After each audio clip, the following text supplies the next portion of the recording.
My greetings to whoever is seeing this video. I landed in Kenya on the 23rd of March. This is last month, and it was a Monday. And I flew from Canada. Excuse me because I'm mumbling so much. I'm in a lot of anxiety right now, and I flew from there on Saturday, and that time the government had not yet announced the mandatory quarantine thing.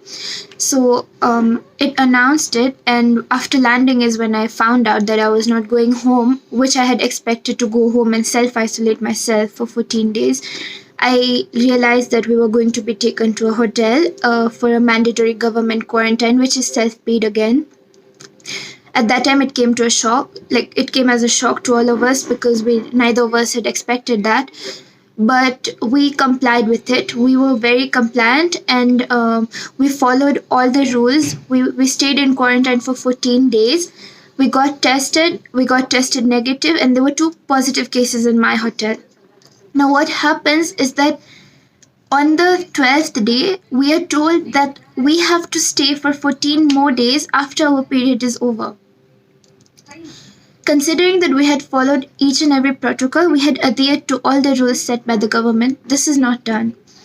So many of us are university students. In my hotel,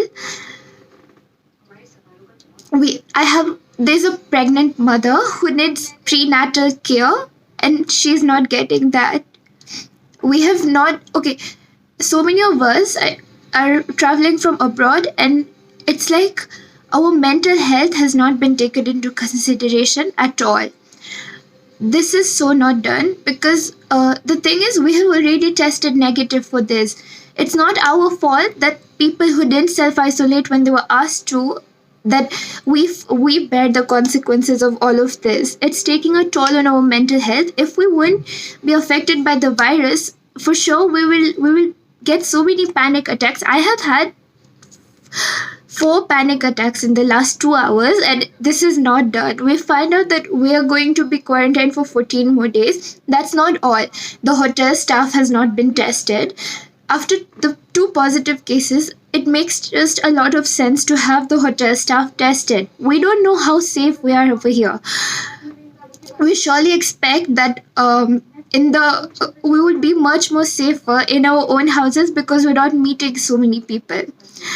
That's one thing. And other than that, the government has not, I repeat, has not taken into consideration the mental health of all the people quarantined.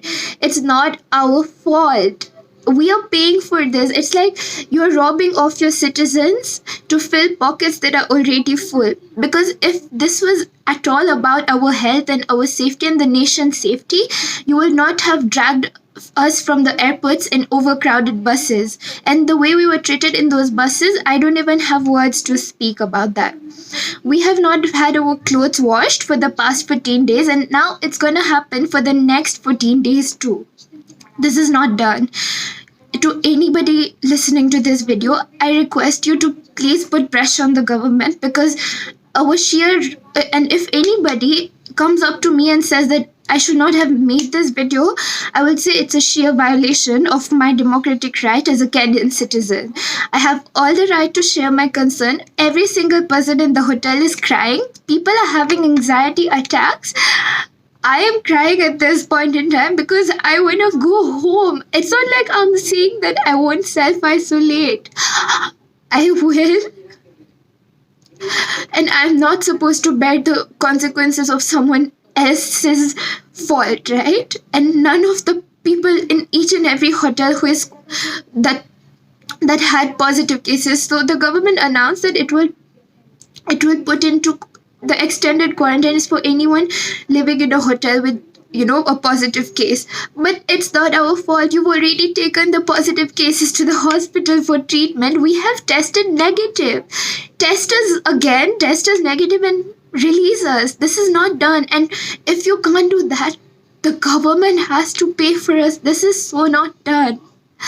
I'm sorry for breaking down again, but we have other problems. Students have exams and they're studying. People are working. A lot of financial issues, a lot of mental health issues. there's no emotional support given to us in this time, and it's just really bad. So whoever's seeing this video, please share it around. I'm sorry, but you need to share this around, and you need to let the government know that this is not the way to treat innocent people who thought they were coming back to Kenya, to their home, for self isolation, and they were ready to do that. Keep us in our houses, keep inspectors outside our houses who are ready to follow all of that, but you cannot continue with this. I'm sorry. Thank you.